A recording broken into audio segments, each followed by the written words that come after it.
ओम शांति। आज 4 दिसंबर 2024 बाबा के अनमोल मधुर महावाक्य सुनते हैं। बाबा कहते, मीठे बच्चे, सारा मदार याद पर है। याद से ही तुम मीठे बन जाएंगे। इस याद में ही माया की युद्ध चलती है। आज का प्रश्न है, इस ड्रामा में कौन सा राज बहुत विचार करने योग्य है, जिसे तुम बच्चे ही जानते हो। उत्तर है, तुम जानते हो कि ड्रामा में एक पार्ट 2 बार बज ना सके। सारी दुनिया में जो भी पार्ट बजता है वह 1-2 से नया है। तुम विचार करते हो कि सतयुग से लेकर अब तक कैसे दिन बदलते जाते हैं, सारी एक्टिविटी बदल जाती है। आत्मा में 5000 वर्ष की एक्टिविटी का रिकॉर्ड भरा हुआ है जो कभी बदल नहीं सकता। यह छोटी सी बात सिवाय तुम बच्चों के और किसी की बुद्धि में नहीं आ सकती। ओम शांति। रूहानी बाप रूहानी बच्चों से पूछते हैं, मीठे मीठे बच्चे, तुम अपने भविष्य का पुरुषोत्तम मुख, पुरुषोत्तम चोला देखते हो। यह पुरुषोत्तम संगम युग है ना। तुम फील करते हो कि हम फिर नई दुनिया में इनकी वंशावली में जाएंगे, जिसको सुखधाम कहा जाता है। वहां के लिए ही तुम अभी पुरुषोत्तम बन रहे हो। बैठे बैठे यह विचार आना चाहिए। स्टूडेंट्स जब पढ़ते हैं तो उनकी बुद्धि में यह जरूर रहता है, कल हम ये बनेंगे। वैसे तुम भी जब यहाँ बैठते हो तो जानते हो कि हम विष्णु की डायनेस्टी में जाएंगे। तुम्हारी बुद्धि अब अलौकिक है और किसी मनुष्यों की बुद्धि में यह बातें रमन नहीं करती। यह कोई कॉमन सत्संग नहीं है। यहाँ बैठे हो, समझते हो, सत्य बाबा जिसको शिव कहते हैं, हम उनके संग में बैठे हैं। शिव बाबा ही रचयिता है, वही इस रचना के आदि मध्य अंत को जानते हैं। जैसे कल की बात सुनाते हैं, यहाँ बैठे हो, ये तो याद होगा ना कि हम आए हैं रिजुवेनेट होने, अर्थात यह शरीर बदल दैवी शरीर लेने। आत्मा कहती है, हमारा यह तमो प्रधान शरीर है, इसको बदल कर ऐसा शरीर लेना है। कितनी सहज एम ऑब्जेक्ट है। पढ़ाने वाला टीचर जरूर पढ़ने वाले स्टूडेंट से होशियार होगा। पढ़ाते हैं, अच्छे कर्म भी सिखलाते हैं। अभी तुम समझते हो, हमको ऊंचते ऊंच भगवान पढ़ाते हैं, तो जरूर देवी देवता ही बनाएंगे। यह पढ़ाई तो है ही नई दुनिया के लिए, और किसको नई दुनिया का जरा भी पता नहीं। यह लक्ष्मी नारायण नई दुनिया के मालिक थे। देवी देवताएं भी नंबरवार होंगे ना। सब एक जैसे तो हो ना सके, क्योंकि राजधानी है। यह ख्यालात तुम्हारे चलते रहने चाहिए। हम आत्मा अभी पतित से पावन बनने के लिए बाप को याद करते हैं। आत्मा याद करती है अपने स्वीट बाप को।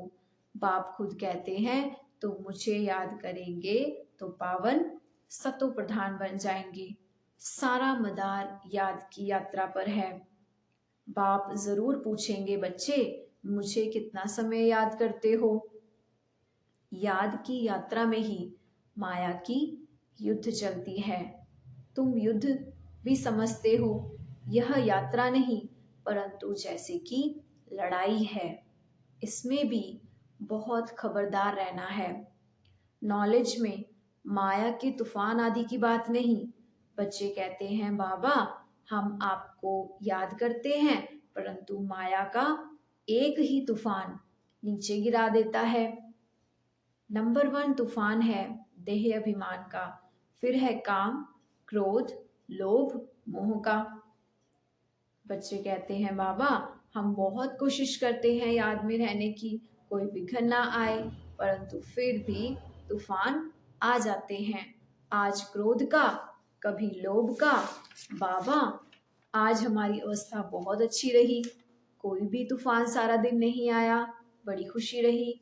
बाप को बड़े प्यार से याद किया, स्नेह के आंसू भी आते रहे। बाप की याद से बहुत मीठे बन जाएंगे।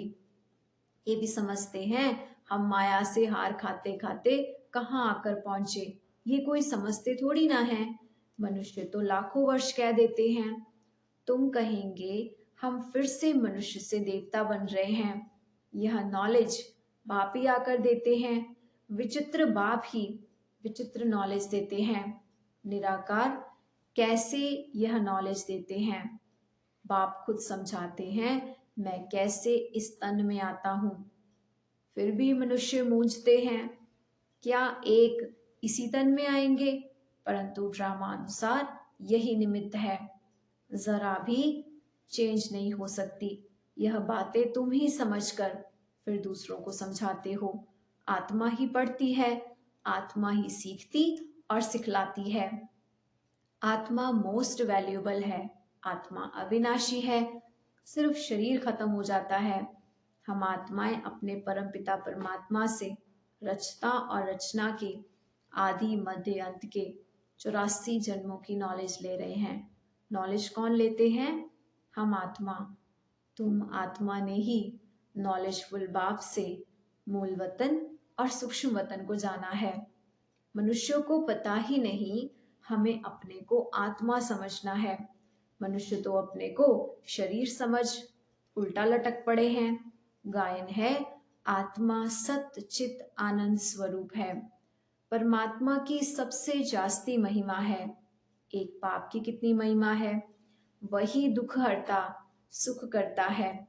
मच्छर आदि की तो इतनी महिमा नहीं करेंगे कि वह दुख हरता सुख करता ज्ञान का सागर है। नहीं, यह बाप की महिमा है। तुम बच्चे भी मास्टर दुख हरता सुख करता हो। तुम बच्चों को भी ये नॉलेज नहीं थी, जैसे कि बेबी बुद्धि थे। बच्चों में नॉलेज नहीं होती और कोई अवगुण भी नहीं होता, इसलिए उन्हें महात्मा कहा जाता है, क्योंकि वह पवित्र हैं। जितना छोटा बच्चा उतना नंबर 1 फूल, बिल्कुल जैसे कर्मातीत अवस्था है। कर्म अकर्म विकर्म को कुछ भी नहीं जानते, इसलिए वह फूल हैं। सबको कशिश करते हैं, जैसे एक बाप सभी को कशिश करते हैं। बाप आए ही हैं सभी को कशिश कर खुशबूदार फूल बनाने। कई तो कांटे के कांटे ही रह जाते हैं। 5 विकारों के वशीभूत होने वाला कांटा बन जाता है। नंबर 1 कांटा है देह अभिमान का, जिससे और कांटों का जन्म होता है। कांटों का जंगल बहुत दुख देता है। किस्म किस्म के कांटों के जंगल होते हैं ना, इसलिए इसको दुख धाम कहा जाता है। नई दुनिया में कांटे नहीं होते, इसलिए उसको सुख धाम कहा जाता है। शिव बाबा फूलों का बगीचा लगाते हैं। रावण कांटों का जंगल लगाता है, इसलिए रावण को कांटों की झाड़ियों से जलाते हैं और बाप पर फूल चढ़ाते हैं। तुम बच्चे जानते हो, ड्रामा में एक पार्ट 2 बार बज नहीं सकता। बुद्धि में है, सारी दुनिया में जो पार्ट बजता है वह 1-2 से नया है। तुम विचार करो, सतयुग से लेकर अब तक कैसे दिन बदल रहे हैं।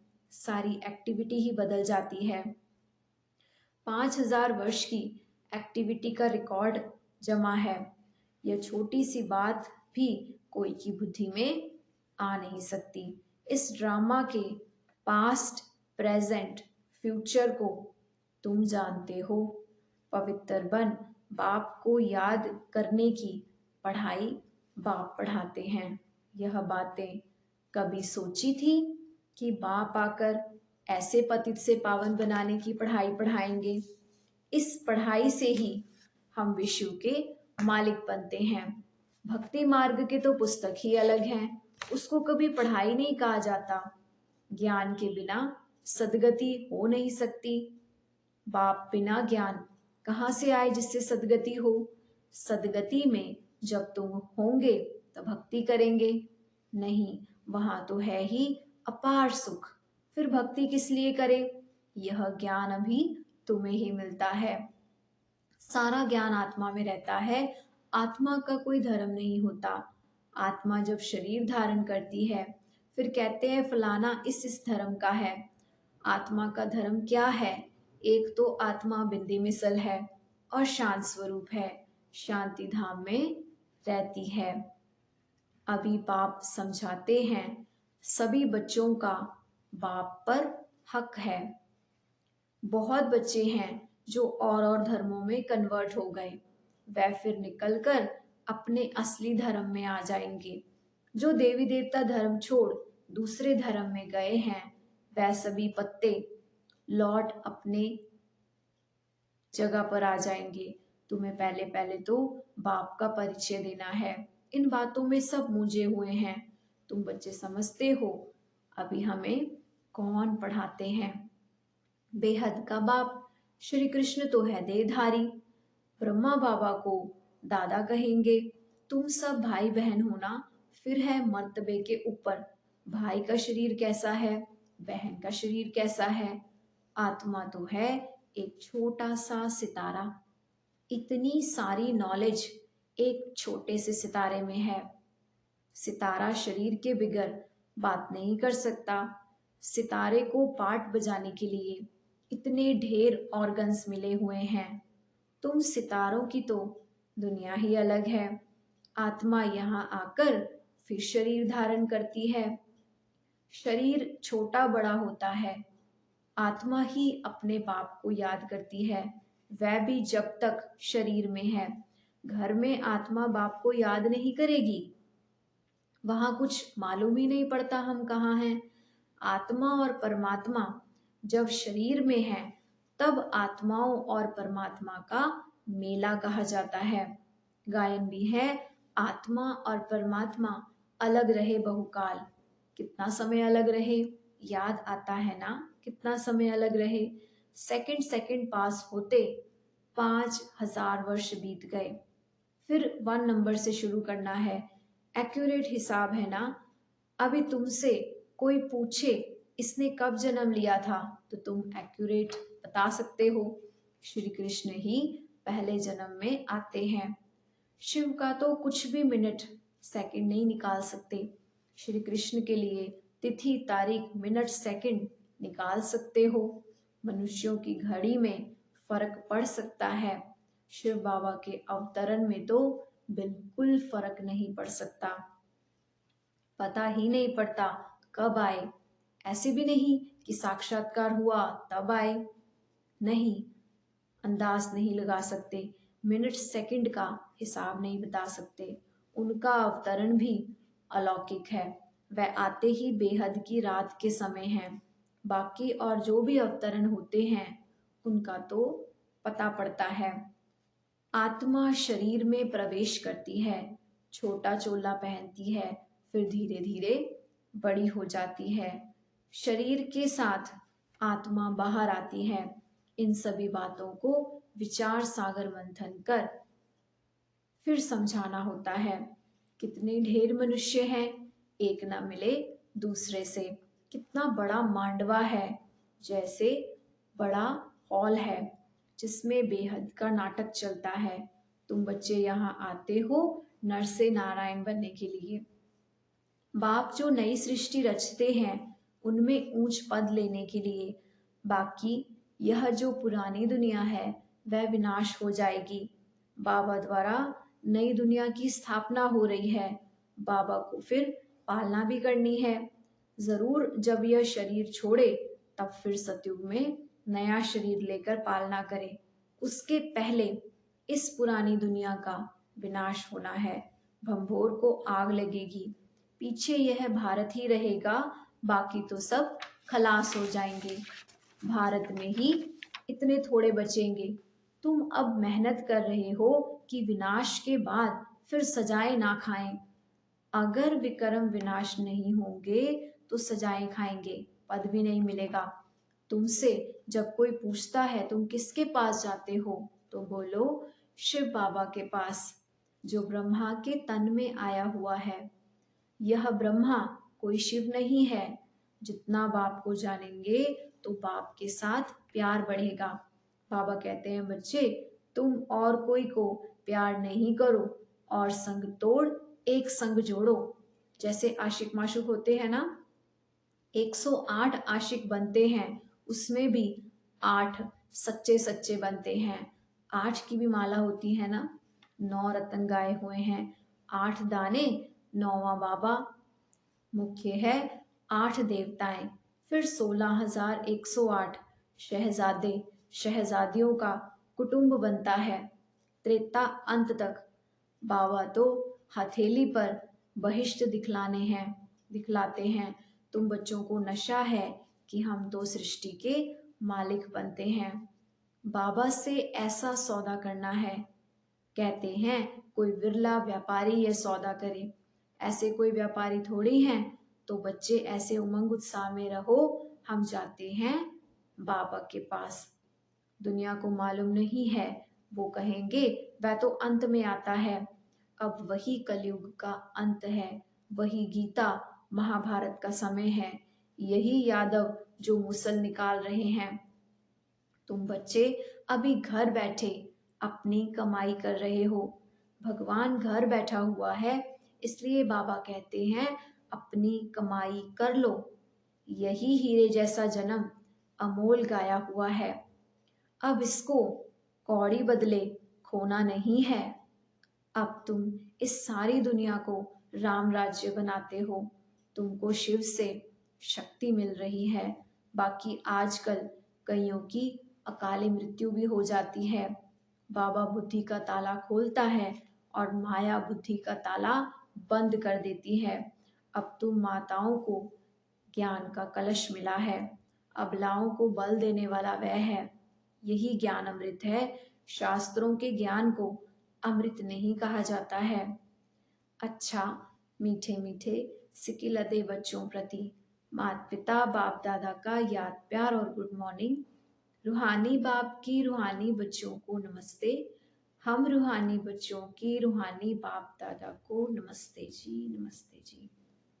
धारणा के लिए मुख्य सार है, एक बाप की कशिश में रहकर खुशबूदार फूल बनना है। अपने स्वीट बाप को याद कर देह अभिमान के कांटों को जला देना है।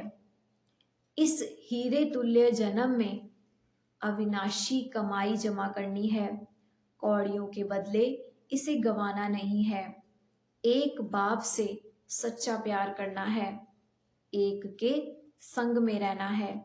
आज का वरदान है, ब्राह्मण जीवन में सदा खुशी की खुराक खाने और खुशी बांटने वाले खुश नसीब भव।